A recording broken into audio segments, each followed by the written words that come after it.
I think the office of the public protector is a very important aspect of our democracy, and it is important as good citizens to actually engage them, to understand what they do, to understand what are the issues that they have to deal with on a daily basis, and especially for our young students to, to see another life that probably some of you are going to assume sometimes into the future. So that is really why we invite them to come, and also to come and see the university. I was being told that the public protector, in addition to receiving lots of complaints about politicians having done things that they have done, they also receive complaints from universities against universities, from staff members, from students, but they also know that they have not received any complaints from the University of Johannesburg.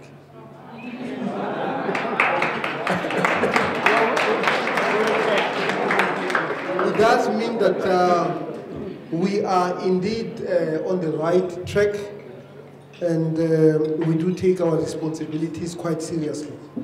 And then I'm just going to go on and introduce the Deputy Public Protector.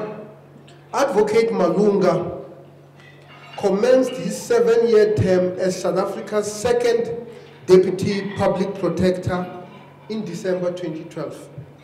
Shortly after his announced appointment to the position by President Jacob Zuma, his appointment to deputize for Public Protector Advocate Thuli Madonsela followed an involved selection process, including rigorous interviews by a multi-party parliamentary committee on justice and constitutional development, which later recommended him for the job ahead of 3 other candidates. Advocate Malunga spent time in various countries around the world, including the United States, Swaziland, and Zimbabwe, where he earned his stripes as a trained lawyer. He holds a BA in law from the University of Swaziland. He also holds an LLB degree from the University of Natal, and an LLM, which is the Masters in Law, in International Law from Georgetown University Law Center in Washington, D.C. An academic of note, Advocate Malunga is currently a candidate for Doctor of Juridical Science. You have to understand that English is my 5th language.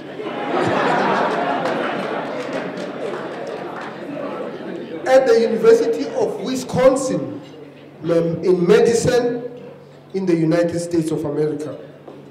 His dissertation focuses on South Africa's unfinished business, the challenges of implementing the rights to housing and education, a legal and policy analysis. His passion for education can be seen in his 7-year stint as a law lecturer at the University of Natal and the University of the Witwatersrand. Advocate Malunga, who is a member of several professional societies, including the American Society of International Law, has had an illustrious legal career dating back to the early 2000s, and South Africa has benefited quite immensely from his wealth of knowledge, as seen in several legal positions he has held. His most recent contributions include serving as a spokesperson for the Marikana Judicial Commission of Inquiry, which was commissioned by the President of the country to investigate the circumstances surrounding the tragic wildcat strike at the Lonmin mine in Marikana, in the Northwest Province, where 40 people lost their lives. Advocate Malunga also served as a state law advisor at the Department of Justice and Constitutional Development. He has also served in private practice as an executive director of Mbumbe Consulting and many other organizations. He is a part-time researcher for the United Nations AIDS on international and domestic laws affecting HIV vaccine trialists in Ethiopia. And in 2010, he was appointed by the Minister of Higher Education and Training, Dr. Blade Zimande, to be a board member of the South African Qualifications Authority for the period of 5 years. Ladies and gentlemen, we can all see that Advocate Malunga has a passion for human rights, fairness, equity, justice, and is actually quite a well-known advocate in South Africa. And please join me in welcoming Advocate Malunga to the University of Johannesburg.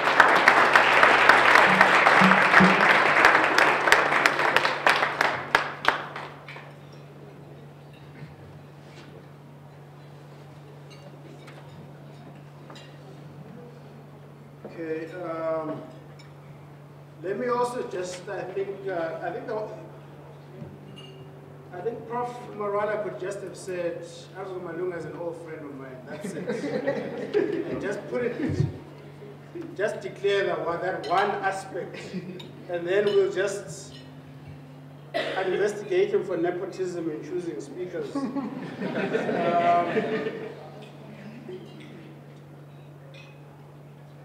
Is it working now?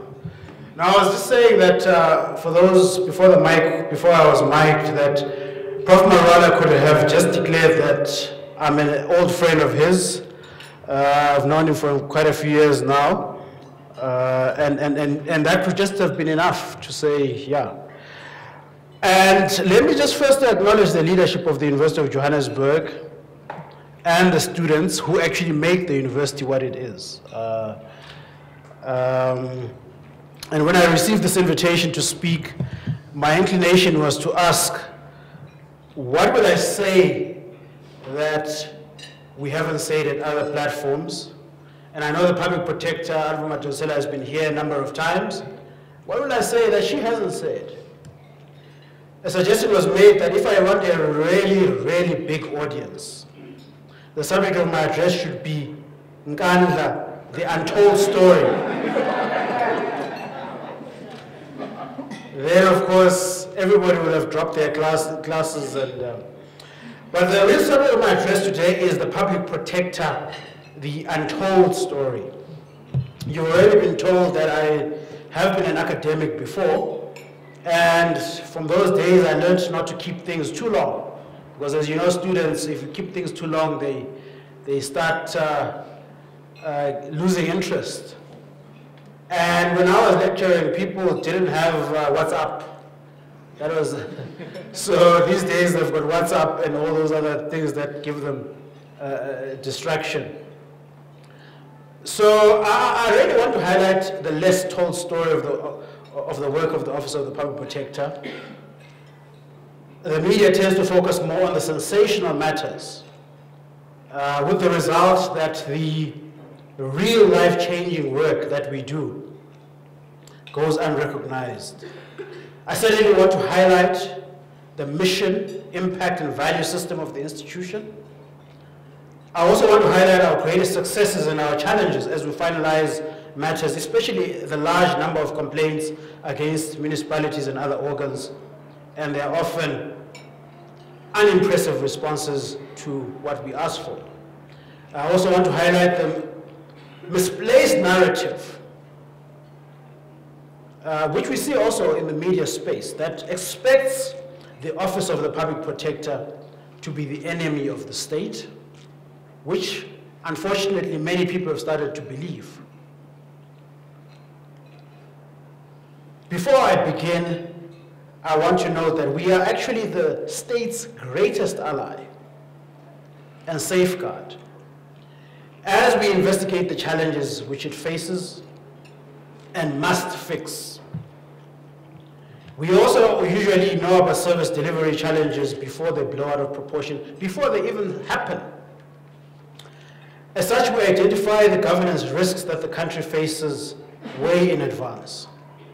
I certainly also want to highlight the threat posed by improper procurement of goods and services by the state and how it compromises the economic fiber of the country. I certainly want to make you leave this place with a view of the public protector as a custodian of good and ethical governance. And I will also give you a few hints on some of the hot investigations we're finalizing. The public protector is part of a global family of what is known as public service ombudsmen.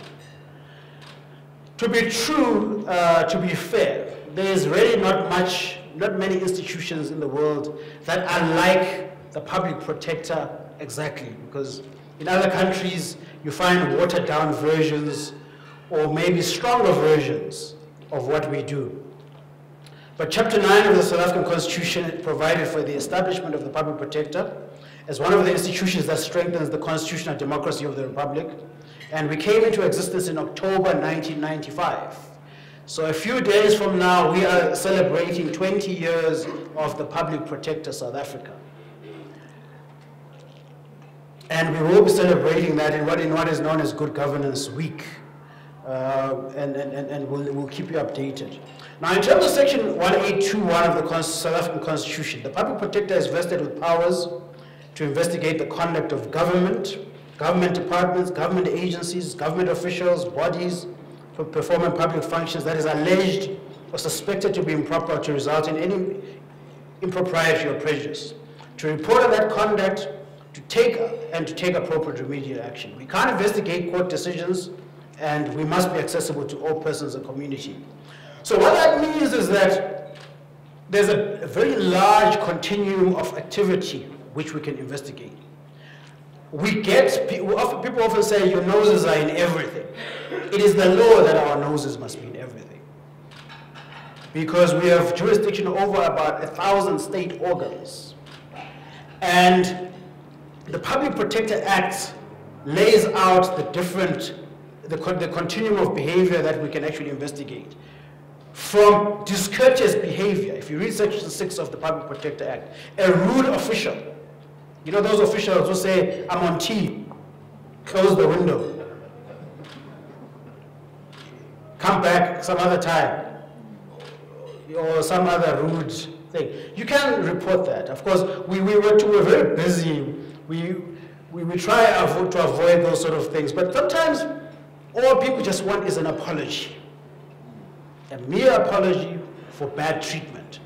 But in the middle, there is a lot of other activities, such as activities relating to public money, dishonesty relating to public money, any act that results in an improper prejudice to another person by a person performing a public function or a government official at any level, be it local, provincial, or national. So, and we have a multiple mandate agency with a number of about six key mandate areas. The first being maladministration and appropriate resolution of disputes. And very often what we do here is that we include, our maladministration jurisdiction it transcends the classical complaints investigations and includes investigating without a complaint. So we can investigate something without a complaint. And we have done quite a few of those. And redressing public wrongs. That is our core jurisdiction. Now, people often ask, how did you get to investigate the president and ministers? We've got the enforcement of executive ethics under the Executive Members Ethics Act and the Executive Ethics Code. We've also got an anti-corruption mandate as found in the Prevention and Combating of Corrupt Activities Act. We've got, fourthly, a whistleblower protection mandate. Now, basically what whistleblower protection means that if someone is aggrieved by something, whether they are working for a government department somewhere or they've seen something that affects the department, maybe they're an employee, maybe they're a student at the University of Johannesburg. who says, I have seen that the tenders for the supply of catering at the University of Johannesburg are fishy. And then they say, but the danger is that I may then get expelled from the university, or I may have some other negative action. So once you report to the public protector, it becomes a protected disclosure, which means you cannot be victimized, you cannot suffer what is known as occupational detriment. And we regulate the Home Builders Registration Council and all sorts of other issues. And of course, as I've said, the interpretation of this mandate means that we have an oversight role over about 1,000 organs of state, and these are national, provincial, and local government departments. So now, in terms of the mission and impact and value system, it's not always the high-profile cases that we focus on. And what's very critical to ask is, why bother? Why did the founders of the constitution of this country decide to do this? And what were the constitutional principles that gave rise to this? In 1996, the first public protector, a very distinguished gentleman, very respectable gentleman by the name of Selby Bakwa, who is now Judge Selby Bakwa, set the tone for where we are by observing, one thing that became clear to me was that to be an effective public protector did not simply mean being a receptacle of complaints and processing them on a piecemeal basis, as if you're on a conveyor belt. It became clear that to be an effective public protector meant being knowledgeable about the realities faced both by the public and the public service. It also means being sensitive to the magnitude of the challenge faced by public servants who are struggling to meet what they see as increasing service expectation from their clientele with the rapidly decreasing or reconfigured resources. And I think those words from Judge Bakwa were very prophetic, because 20 years later, we still experience the same thing. And President Mandela also, when he launched this office, said, let's not put every responsibility in individuals. Let's not have a government that is too strong, that is beyond reproach. Hence, that is what we are all about. We are really there to assist the state in good governance practice. And a lot of what we do requires cooperation with the state. And I think that's what people don't understand. We are not always fighting with the state and state organs. We try by all means to resolve things amicably. So that's one thing that is really not often told by the media, because the media enjoys the fight. But of course, where state organs don't come to the party, that's when we take out the big stick. Now, you may not know, because people have focused on one or two cases, that recently, just in the past financial year, we investigated approximately 39,817 cases. So in other words, we almost have about 40,000 cases per annum. And probably less than 1% of these are high-profile cases. In the previous financial year, the public protector received 26,195 new cases. And of these cases, 31% relate to complaints about service failure, particularly at local government level. So that is one of the biggest challenges, the municipalities. Masipala, I don't know, what is Masipala in Sotho? Exactly. No, Sotho speakers, Sotho and Tswana speakers are the side of town. But they are our biggest headaches. And by the end of March 2014, Public Protector finalized 24,642 cases and referred 3,072 to other institutions. And another wrongly placed narrative is one that says that we want to grab everything, even things that are not ours. We often refer matters to the Public Service Commission, the National Prosecuting Authority, We refer matters to the SA Police Service, and this goes on and on and on. And now our process basically involves the following stages. Firstly, receiving a complaint from a complainant, which is identifying an issue for own initiative investigation. Receive a complaint from a complainant, or we identify an issue for own initiative investigation. We seek a response from the organization that is being complained about, and we try and resolve that complaint as quickly as possible through an alternative dispute resolution mechanism. And the fourth is that we carry out an investigation to identify the merits of the case, and we arrive at a conclusion and provide appropriate remedial action. And we actually then alternatively try and find systemic outcomes. In other words, we try by all means to check is this a systemic problem that is happening. There are 4 questions that we ask as Public Protector South Africa. The first being, what happened? Secondly, what should have happened? Thirdly, is there a difference between what happened and what should have happened? Does it constitute maladministration? Is it irregular? And so forth and so on. And then the fourth question is, what is the remedy that we seek to achieve? And then, of course, the other emphasis is really fostering and entrenching our independence. Now, independence is obviously very fundamental to our role, so that people can have confidence in our impartiality and in the way complaints can be handled. We are obliged by law to be subject only to the law and the Constitution. And the Constitution also says that organs of state must protect the public protector and ensure its independence, impartiality, and effectiveness. And they must assist the public protector to be effective. And so, our role is wider than that of a regulator who has a statutory role in placing obligations on organization within their remit. It is also wider than courts and tribunals, which are really limited to considering whether action is lawful in an adversarial process. And our role is rather to consider and resolve individual complaints about poor service or conduct failure. So most of our complaints come into two forms. Either it's conduct failure, when people complain about corruption, maladministration, irregular conduct, and so forth.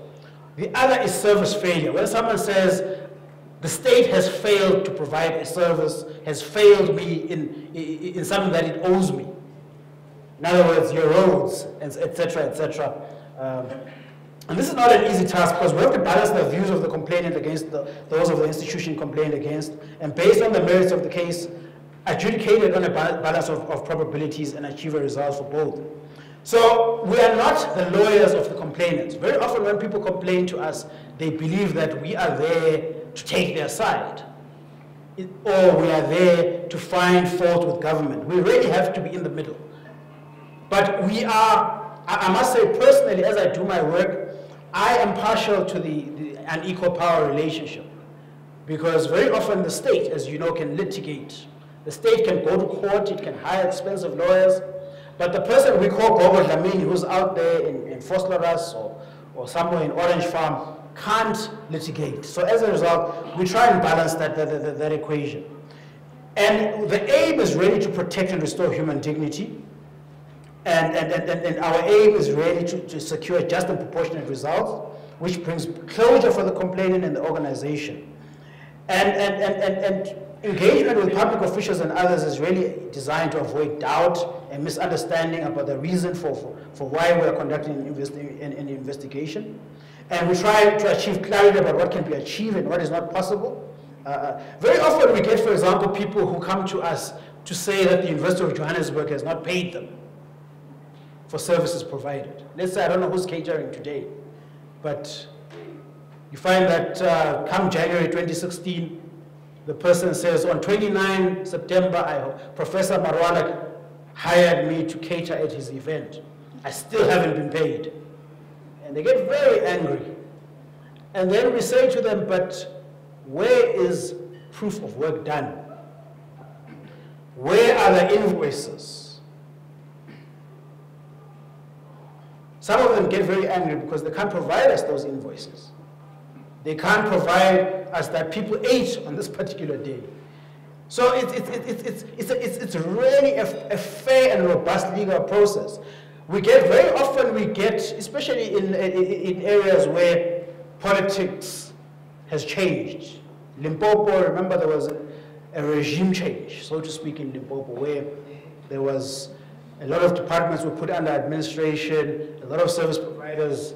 So some people were kicked off sites, construction sites. And someone will say, I've done half the work. So we then have to determine what work has been done and what people should be paid for. As a result, we've got a memorandum of understanding with the Engineering Council of South Africa to try and resolve that. We have to get quantity surveyors. We have to get, can be a very technical process to establish what someone is owed by the state. We are also, in terms of the law, obliged, probably the only entity where the Constitution says we must be accessible to all persons and communities.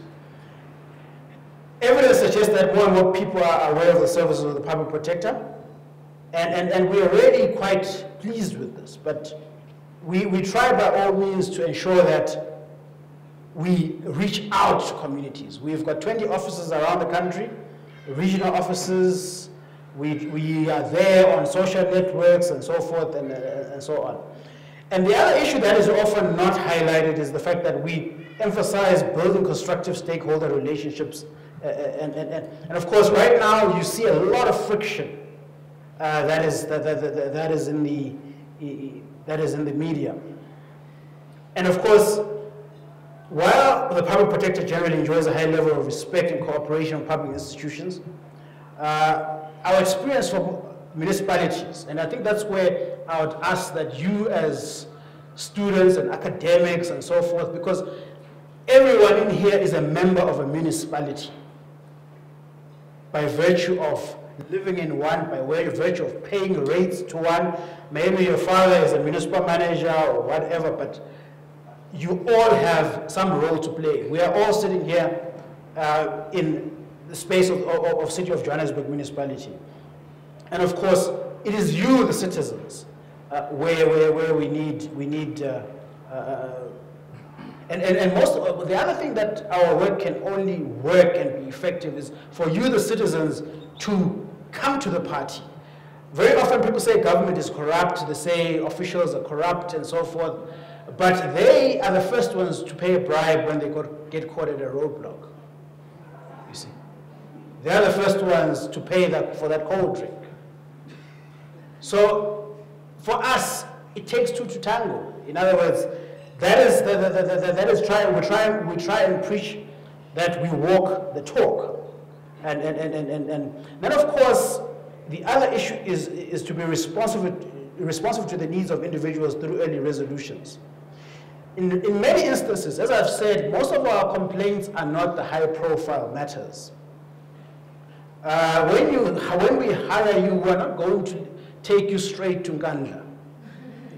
If you want to be an investigator, we're not going to take you straight to Nkandla. We're not going to take you straight to investigate the SAPC.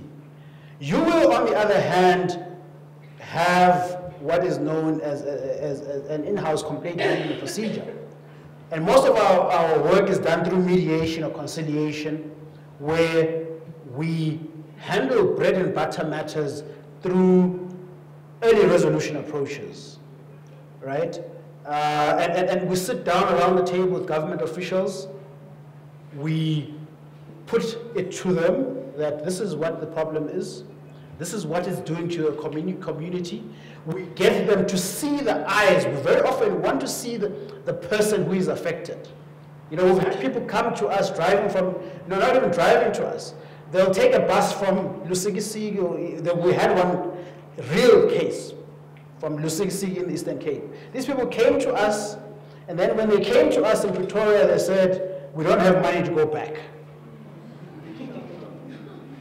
Apparently it's gaining momentum, because I think the word has gotten around that we do end up paying bus fares back. But that is the reality of the kind of work that we do. We are dealing with the most disempowered people in the community. We've had people sitting outside. One gentleman we had a complaint about duplicate IDs. He camped with his family for a week, and he actually literally held his family hostage outside our offices, got blankets and so forth. We've had a person threatening to bring snakes onto our premises because they get very frustrated. And what is clear is that when state inaction affects people badly, for example, businesses fall apart when small businesses are not paid by the state. And when you don't have an ID, think about the situation, what happens if you didn't have an ID, would you be registered at the University of Johannesburg? Probably not. Would you be able to aspire to a career? Probably not. So we have people who have been sitting with this problem for many, many years. To their credit, the Department of Home Affairs has improved. But in the past, you'd have someone sitting there who has had no ID for 10, 15 years, who comes to us and says, this is my problem. Lately, we've got a lot of what I call dead man walking, where people have their ID duplicated, or they are told when they walk into a center that they are deceased because of insurance fraud and so forth. And many of the early resolution cases deal with the issues affecting service failure, such as undue delay. And undue delay covers a whole range of things: identity documents, services from municipalities, undue delay in processing tax refunds. It covers all levels of state. Arbitrary decisions, poor services. We've had pothole issues. Failure by the state to rectify bona fide mistakes, e.g. Home Affairs. Failure to attend damages caused by faulty state equipment, and so forth, and this goes on and on and on. But what we then have to do is then to provide proportionate and appropriate redress and remedial action. Complainants come to the public protector for a number of reasons and may seek redress of different kinds. For example, some complainants are seeking an explanation of what has happened in their case and why, and an acknowledgement that they have been badly treated. Sometimes, as I said, this includes an apology from organizations and remedial action by the organization. And of course, providing redress may involve a combination of any of these options, together with any other that may be particular to that dispute. In some cases, the scheme will be unable to assist complainants with the redress itself, but it should do what it can to point to the complainants in the right direction, and we do that a lot. And then, of course, let me just highlight what is a huge problem right now is funding for us. And it's something that I think we will try and resolve. But we struggle to meet our complaint resolution turnaround times. Last year, we finalized 68% of our service delivery and good governance cases within 12 months. Our target was 100% resolution in 12 months. And of course, what we try, by all means, is to provide an impact to the community that we serve. And of course, in terms of service failure, we're talking about general maladministration in the form of service delayed or service denied. So basically what the person wants is the service to be restored. Conduct failure covers integrity issues such as unethical behavior, dishonesty, dealings in respect of public money, improper enrichment, and so forth, fraud and corruption. This is probably where we have service delivery is a problem, obviously, because you see municipalities burning and so forth. But conduct failure, obviously, the country is more interested because it affects more the leadership of the country and so forth. And we're more concerned about the absence of consequences. The fact that when people are found wanting in terms of behavior, they don't necessarily pay the consequences. When people are found with not having qualifications and so forth, nothing happens to them. So we really have that problem. That's something where you as civil society, and I believe you are at university for the sole objective that you don't believe in something for nothing. I don't know how much time do I have, Theo? 5 minutes. Yeah, so, and this is basically what has to be highlighted for you as upcoming students and the leaders of tomorrow is essentially a value system that we espouse. We consider ourselves to be the custodian of good governance in the country. We are the conscience of the state. In other words, just like there's a Judge Brandeis in the state, if I remember, that was Judge Brandeis, who said that courts don't have sword nor purse, but they rely on public confidence. It's the same thing with the public protector, in the sense that South Africa has been respected all over the world for a number of things. Its constitution, its very tidy, peaceful transition, and so forth. But a lot of that is being eaten up by reckless behavior on the part of public officials, by perceptions of impunity. And that is something that we try by all means to deal with. But back to what we do on a day-to-day basis. About 25% of the public protector's current workload, which is about 1,152 of almost 5,000 cases, deal with issues of undue delay, which affects the very livelihood of citizens and complainants. For example, firstly, we have undue delay to effect payment for services, undue delay to pay UIF. So when someone is at UIF, it means they're unemployed. It means they have nothing. Compensation fund is an absolute mess. Delays in paying pension benefits. Very often we have educators and nurses who delays in paying foster grants, delays and irregular deductions in paying old age grants. We have a lot of work in the area of social security. Remember, South Africa has been said to be a welfare state, but this keeps us very busy. A number of current complaints are directed at the Department of Home Affairs, about 116 relating to residence permits, 50 relating to refugee status, 91 relating to delay to pay, 148 relating to identity documents. SASSA keeps us very busy as well, delays in paying foster grants and delays concerning old age grants. So, and of course municipalities. We knew about Beckersdorp before it happened. We knew about Kutsongo before it happened. And most of the challenges here are around things such as irregular billing, housing, registration title deeds, so water supply, service delivery, disconnections. So it's not always about the usual Nganda type issues. Unethical conduct, however, keeps us also very busy here.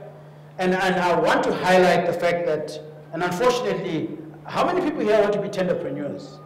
Be honest. Hands up. Okay, up. 2 more seconds, hands up. Because people see that as the way, people see that as the future. They see people flaunting wealth. And I'm not going to say that don't be wealthy. Don't be successful. We don't begrudge that. We're saying that you must earn it. And very often, we get people who are getting very wealthy without providing the requisite service. I don't know if people have ever heard of something for nothing. The culture of something for nothing has taken traction. So in that space, we have, for example, in the current, as we speak, we're investigating 166 cases of tender procurement irregularities, abuse of power, nepotism. We get people who say, but no, this person gave his girlfriends jobs and so forth, or tenders. Today we're dealing with one like that. Irregular appointments, misuse of funds, and the list goes on and on and on and on. And the traditional, democratic avenues of accountability, both in respect of ensuring accountability and providing remedies to aggrieved persons, have become increasingly inadequate with the growth of state activity. So what we want really to see is practical work. That's what we do. We've got examples where we have helped a taxi driver get his life back in Bloemfontein, whose car was damaged by a Stats SA employee. We've had leopards mauling people at Ezemville Wildlife and reducing their livelihood and taking away, killing their livestock. We get land disputes and so forth, and it goes on and on and on and on. And this is what you are often not told, in the sense that we are not just about the shine and the cameras and the famous matters. But just for your information, some of the upcoming investigations that are on their way, the reports that are coming out very soon, are the Mandela funeral expenses case. You will be aware that when former President Mandela died, some people saw a cash cow. Not some, but a lot of people. So you had people charging 40,000, 50,000 rand for toilet paper, and all sorts of strange things like that. But it's really investigation into allegations of maladministration, corruption, and questionable use of public funds during the president's funeral. We are also, these are matters that I am working on. We're also working on the Free State website. You remember that the Free State website was alleged to have cost 140 million for a website. We have checked that website. It doesn't work. It still doesn't work. You can check it right now, but money has been paid. We are also working on the Amatore District Municipality toilet saga. And this is an investigation into allegations of maladministration, corruption, and tender irregularities in connection with procurement and awarding of a contract amounting to 631 million to a group of companies by the Amatore District Municipality without following due process. And again, even there, the toilets, you battle to find them. And then, of course, there's currently another one. You saw the gentleman with the 5 million in Krugerrands in the newspaper. We're also investigating him for corruption, tender irregularities, violation of supply chain, etc. So what lies ahead for the public protector? My feeling is that we've got a very bright future coming up. And as long as the public understands its rights and what South Africa ought to be, we will understand. So those people, can they put their hands up? The tenderpreneurs? Yes. When I see you 15 years from now, when you drive that, oh, there's someone there at the back as well. When you drive that vehicle, that Range Rover that you aspire to, it must have been something that you have delivered service for.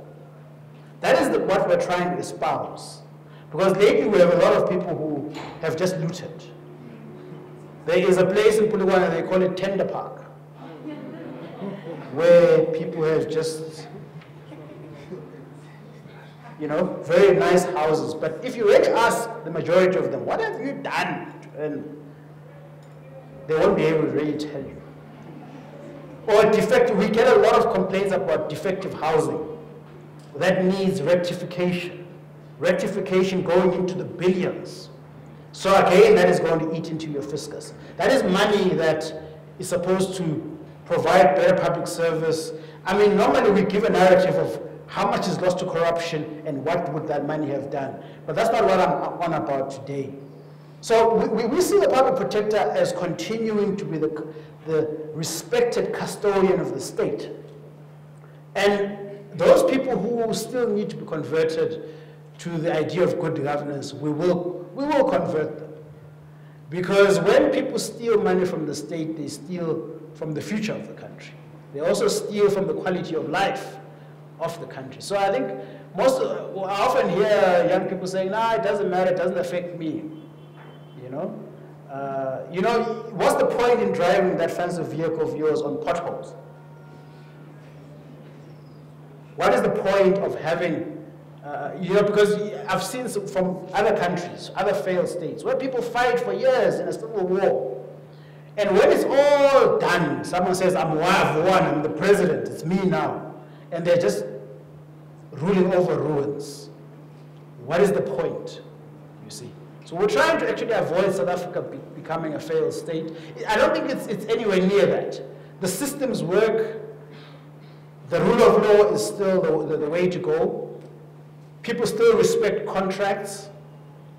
For example, in some countries, when you enter into a contract, there's no guarantee that you may be paid. And someone can just look at you and say, I don't have money, sorry, bye-bye. Here you can still attach people's assets, there's so many ways in which people can still sue the government, people can still hold the government accountable. So it's still a working democracy. But what we are concerned about is the occasional errant individual that wants to do. And by the way, the official government policy, as found in the National Development Plan, is that corruption is an absolute no-no. And that's sometimes what you are not told. So we are not at all bringing up anything new. Our work is the policy of the state. So I think we just have to get on with it. And I wish you well in your studies, and I know exams are coming up, and no last minute studying, please. All the best, and thank you very much.